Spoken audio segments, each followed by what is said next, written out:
Olá pessoal, bem-vindos a mais uma aula do Eureka. A aula hoje é de português, a gente vai tratar sobre o tema classificação do sujeito, tá ok? A oração ela tem dois termos essenciais, o sujeito e o predicado. O sujeito é um destes termos, nós vamos falar hoje com um pouco mais de cuidado a respeito deste termo aí, tá ok? Inicialmente, a gente traz esse primeiro slide aqui para vocês, onde a gente pode ver 5 tipos de sujeito. O sujeito simples, o sujeito composto, o sujeito desinencial, o sujeito indeterminado e o sujeito inexistente. Nós brincamos aqui, colocamos uns desenhinhos aqui do lado. O sujeito simples é apenas um bonequinho ali, uma cabecinha. O sujeito composto com 2 cabecinhas, indicando os 2 núcleos do sujeito composto. O sujeito desinencial você não está vendo, mas ele está ali escondido, ó, atrás da arvorezinha, tá vendo ali? Ó, tem uma pessoa escondida ali atrás da árvore. O sujeito desinencial ele é assim, ele fica meio escondido, oculto ali atrás da árvore. O sujeito indeterminado é aquele sujeito que não dá para determinar, certo? Diferente do sujeito desinencial, que apesar de ele não aparecer de forma expressa, mas de ser facilmente identificado, basta ir atrás da árvore que você consegue ver. O sujeito indeterminado não, vai ficar sempre essa indagação a respeito de quem é esse sujeito, não dá para determinar mesmo, tá bom? E o sujeito inexistente são os casos em que você simplesmente não tem o sujeito. Nós vamos ver cada um desses casos aqui, tá tranquilo? Então vamos lá. Sujeito simples, como eu já falei, um núcleo, o exemplo, Gustavo estuda. Quem é o sujeito? Gustavo. O núcleo do sujeito, Gustavo também.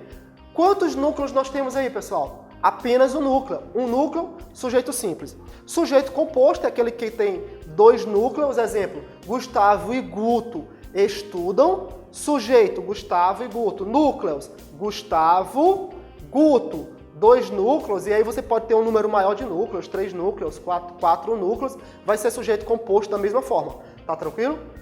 O sujeito desinencial, como eu disse, é aquele sujeitozinho que está ali atrás da árvore, tá bom? Mas basta uma buscazinha um pouquinho mais apurada que você consegue identificar quem é. Então, o sujeito desinencial ele vem implícito na desinência verbal, é aquela partezinha do verbo que indica para ti qual é o sujeito a quem ele se refere. Um exemplo, fui à praia. Fica fácil identificar que o sujeito desta oração sou eu, não é verdade? Estes 3 primeiros aqui são mais simples, é mais tranquilo estudar esses 3 tipos de sujeito.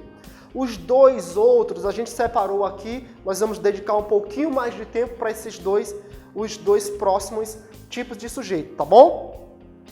O primeiro destes últimos é o sujeito indeterminado, tá ok? Então o sujeito indeterminado, Vold, de que maneira o sujeito indeterminado aparece? Nós temos aí 2 formas de indeterminar o sujeito. O sujeito indeterminado, o verbo, no sujeito indeterminado, o verbo, ele pode vir na terceira pessoa do plural, ou ainda na terceira pessoa do singular, mas o que a gente chama de índice de indeterminação do sujeito, que é aquele se que aparece após o verbo. Então, o verbo na terceira pessoa do plural ou o verbo na terceira pessoa do singular mais o se. Eu costumo brincar com a turma dizendo o seguinte, o sujeito indeterminado ele é como Fortaleza, tá entendendo? Tá sempre na terceira, com todo carinho aos tricolores, mas tem essa brincadeirinha que eu faço aqui. Então, assim como Fortaleza, o sujeito indeterminado tá sempre na terceira, tá bom? O se é o que a gente chama de índice de indeterminação do sujeito. Vou dar 2 exemplos aqui para vocês. Terceira pessoa do plural. Falaram mal de você. Quem falou mal? A gente não tem como identificar, não é verdade? Acredita-se em fadas. Então, no primeiro exemplo, eu tenho o verbo na terceira pessoa do plural. E no segundo exemplo, eu vou ter o verbo na terceira pessoa do singular mais o se. Aqui surge um pequeno desafio para vocês aí. Sabe qual é? É fazer a distinção da partícula se quando ela se apresenta como um pronome apassivador ou ainda quando ela vem como um índice de indeterminação do sujeito. Vold, agora pegou. Até a transparência anterior a coisa estava mais tranquila, agora aqui a coisa pegou. Vamos complicar? É o seguinte, nós temos o seguinte caso. Na primeira situação, quando a palavra se ela vem como uma partícula ou um pronome apassivador, você vai ter a seguinte estrutura. Você vai ter um verbo transitivo direto, que é aquele verbo que pede complemento, mas sem o auxílio de uma preposição. Então você vai ter o verbo transitivo direto, mais o pronome se. Neste caso, VTD, verbo transitivo direto, mais o se, você vai ter o se funcionando como pronome passivador. Eu vou te dar um exemplo. Vende-se apartamento. Tá ok? Eu quero saber se este se, ele é um pronome passivador ou se ele é um índice de indeterminação do sujeito. E aí? Fica a dúvida. Quem é o se? Vender é um verbo transitivo direto. Verbo transitivo direto porque pede complemento. Ué, eu vendo. Vendo o quê? Certo? Pede complemento sem o auxílio de preposição. É um verbo transitivo direto. Mas o se, eu vou ter o quê? Pronome passivador. E quando isto não ocorrer, ou seja, quando eu tiver qualquer outro tipo de verbo, um verbo transitivo indireto, ou um verbo intransitivo, ou ainda um verbo de ligação, em qualquer outro caso, aí você vai ter o se como índice de indeterminação do sujeito. Tá tranquilo? Exemplo, apela-se para o céu. Apelar, apelar. Apelar para quem? Certo? Então, o verbo apelar é um verbo transitivo indireto. Sendo transitivo indireto, já não entra na minha primeira situação. Então, eu vou ter a seguinte construção. Verbo transitivo indireto mais pronome se. Neste caso, o se vai ser o quê? Índice de indeterminação do sujeito. Então, para diferenciar se o pronome se ele é um pronome passivador ou se ele é um índice de indeterminação do sujeito, você faz essa brincadeirinha com os verbos. Se for VTD mais se, vai dar pronome passivador. Se for qualquer um outro, verbo transitivo indireto, que é o VTI, o verbo de ligação, que é o VL, ou o verbo intransitivo, que é o VI, em qualquer outro desses casos, o se vai vir como um índice de indeterminação do sujeito. Tá tranquilo? Cuidado com isso, porque tem a seguinte situação, pessoal. Quando o se apresenta como um pronome passivador, o verbo ele tem a possibilidade de ir para o plural. No exemplo que eu dei para vocês, vende-se apartamento. Se eu colocar o substantivo no plural, no caso apartamento, se o apartamento, o substantivo apartamento for para o plural, o verbo também tem a possibilidade de ir para o plural. Então eu teria a seguinte construção: vendem-se apartamentos. Essa construção ela já não é possível se o se for um índice de indeterminação do sujeito.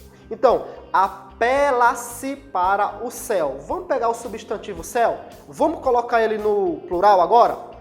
Apela-se para os céus. Então, embora o substantivo tenha ido para o plural, o verbo continua no singular. Então, cuidado com essa construção, cuidado com questões que venham abordando essa diferença aí, tá ok? Então, a próxima classificação que a gente tem é a classificação de sujeito inexistente. Vold, quando acontece o sujeito inexistente? Ele ocorre com os verbos impessoais. São os verbos que não se relacionam com as pessoas do discurso. Nós temos os seguintes exemplos aqui. Verbos que exprimem fenômenos da natureza, tá ok? Nesse caso, pessoal, choveu ontem, nevou semana passada, tá ok? Nesses casos, você vai ter um sujeito inexistente ou ainda a oração sem sujeito, como a gente caracteriza.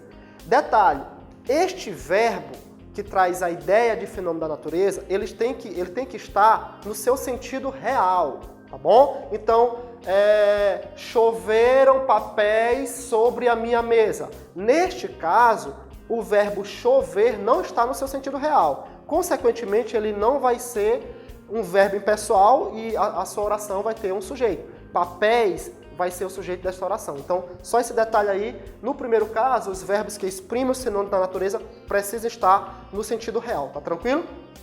O segundo caso é o verbo ser e estar indicando tempo ou clima. Então, exemplos: é tarde, está quente, está frio.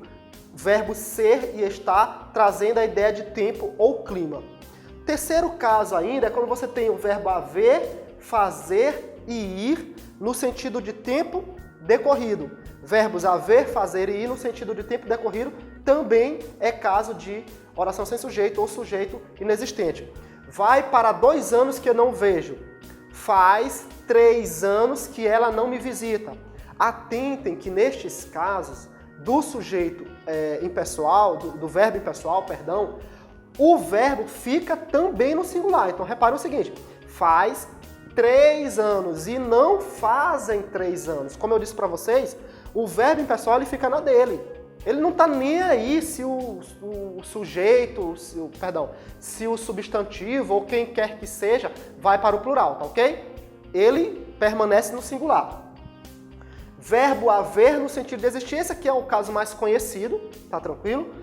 Eu acho que aqui o que eu tenho para falar para vocês é o seguinte. Repare que eu estou me referindo ao verbo haver no sentido de existir e não ao verbo existir. Várias questões tentam fazer essa confusão aí, tá bom? Então, uma coisa é, há muita gente na sala, você vai ter o verbo haver no sentido de existir. Eu posso trocar pelo verbo existir. Quando eu faço a troca, eu passo a ter um sujeito. Então, existem muitas pessoas na sala. No primeiro caso, o verbo haver ele permanece no singular. Então, eu fico com há muita gente na sala. No segundo caso, em função do verbo existir ser pessoal, o que acontece com ele? Ele vai para o plural. Tá tranquilo? Então, esta é a classificação sobre o sujeito inexistente. Ocorre com os verbos impessoais, verbos que exprimem fenômeno da natureza, como eu falei, no sentido real. Verbo ser estar indicando tempo ou clima. Verbo haver, fazer e ir no sentido de tempo decorrido. E o verbo haver no sentido de existir. São os principais casos aí, tá ok? Vold, é muita coisa, é muita informação e eu preciso de exercícios para consolidar a matéria. A gente vai fazer depois alguns exercícios. E tem música pro tema? Tem uma musiquinha. A gente vai... nós fizemos uma paródia aqui, tá bom? Vamos pro quadro então, que aí ajuda você a memorizar, tá ok? Então agora para finalizar esse momento, né? A gente vai trabalhar aqui a memorização, tem uma outra paródia aqui, vocês vão me acompanhando, tá ok? Então vamos lá, começar assim, ó. Para entender tudo sobre o estudo do sujeito, escute direito o que vou lhe falar. Se tiver o núcleo é simples, com 2 é composto, e se o índice está posto, na terceira do singular não tem como determinar se o sujeito não está na oração. Tem 4 casos que te dão a certeza. Verbo que expressa fenômeno da natureza. Verbo ser e estar, indicando o clima ou tempo. Haver, fazer e ir quando decorrido o momento. Era difícil entender, mas agora tá tudo aí. Por último tem o verbo haver no sentido de existir. Para entender tudo sobre o estudo do sujeito, escute direito o que vou lhe falar. Se tiver um núcleo é simples, com 2 é composto, e se o índice está posto, na terceira do singular não tem como determinar. Tranquilo? Finalizamos então. Até a próxima aula de português. Valeu!